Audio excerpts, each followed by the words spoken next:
Eyeliner false eyelash ছাড়াই আজকে বিয়ের দাওয়াতে যাওয়ার জন্য একটা মেকআপ লুক করব।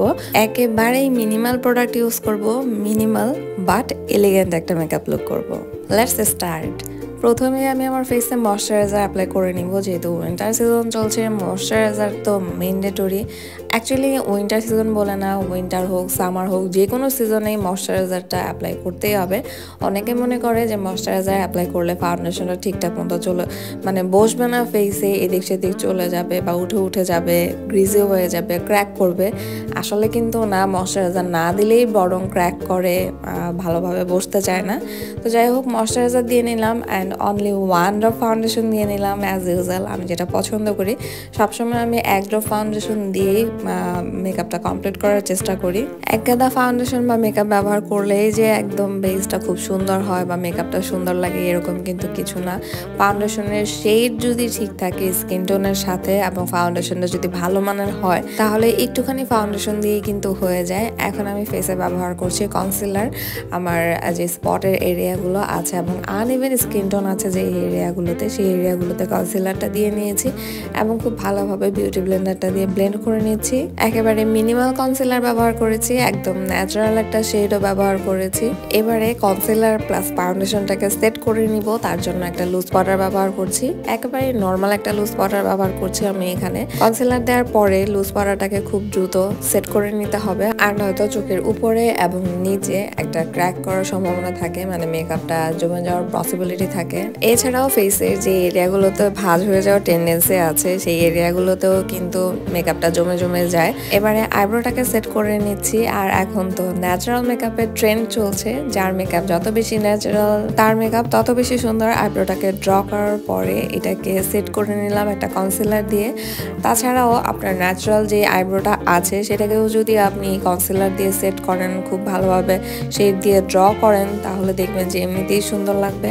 এখন কম্প্যাক্ট পাউডার দিয়ে ফুল ফেসটাকে সেট করে নিচ্ছি, সাথে সাথে লুজ পাউডারটাকেও বেক করে নিলাম। এবারে চলে যাচ্ছি আই মেকআপে। আর একেবারেই একটা ন্যাচারাল মিনিমাল আই মেকআপ করবো, আহামরি তেমন কিছুই না। আগে আমরা গর্জিয়াস আই মেকআপ বলতেই বুঝতাম যে চোখ ভর্তি করা কাজল থাকবে, টানা টানা আইলাইনার থাকবে, ভারী ফলস আইল্যাশ থাকবে, কিন্তু এখন এই জিনিসগুলো একেবারেই হয় না। খুব ন্যাচারাল একটা মেকআপ লুক করা হয় চোখে। পিঙ্কিশ ব্রাউন আইশ্যাডো নিয়ে চোখে ব্লেন্ড করে দিলাম এবং মাঝখানটা খালি রেখেছিলাম, মানে ক্রিজের অংশটা খালি রেখেছিলাম। ক্রিজের অংশটাতে কিছুই করি নাই, অনলি জাস্ট গ্লিটার গুলো একটু অ্যাপ্লাই করে দিয়েছি এবং এতে আমার কাছে মনে হচ্ছে যে খুব গর্জিয়াস একটা আই মেকআপ আমি করে ফেলেছি। সেই সাথে চোখের আউটার কর্নারে উইং করে আইশ্যাডো দিয়ে আইলাইনারের মতো অ্যাপ্লাই করে নিয়েছি। এই টাইপের ন্যাচারাল মেকআপে অবশ্যই মাস্কারাটা ভালো হওয়া জরুরি, কারণ মাস্কারাটা চোখের লুকটা একেবারেই চেঞ্জ করে দেয়। মাস্কারা অ্যাপ্লাইয়ের পরে চোখের ওয়াটার লাইনে হালকা করে আমি একটা হোয়াইট কাজল অ্যাপ্লাই করেছি। একদম খুব বেশি না, একেবারেই লাইটলি একটা হোয়াইট কাজল ইউজ করেছি।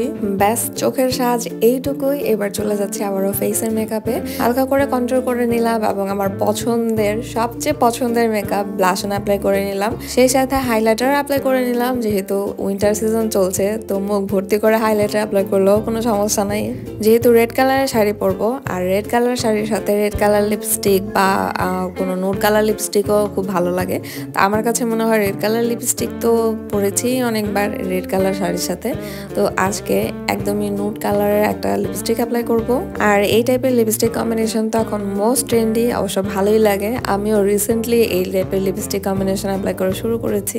আপনাদের কাছে কেমন লাগে কমেন্ট করে জানাবেন তো। বাট এই কম্বিনেশনের একটা সমস্যাও আছে, মাঝখানের অংশের লিপস্টিকটা তো উঠেই যায় খাওয়া দাওয়া করার পরে, তারপরও ভালো লাগে। আর আমি তো রেডি হয়ে গিয়েছি আমাদের ওয়েডিং প্রোগ্রামে জয়েন করার জন্য, এবং আমি আমার আঁকতে শাড়িটা পরে নিলাম। আর এখন যদি আমার আঁকতে হতো, আমি শিওর যে আমি এই টাইপের একটা মেকআপ লুক করতাম, অবশ্যই নিজে নিজে। কেমন লেগেছে আমার এই মেকআপ লুকটা অবশ্যই কমেন্ট করে জানাবেন, আর ভালো লেগে থাকলে অবশ্যই লাইক দিতে ভুলবেন না। দেখা হবে নেক্সট ভিডিওতে।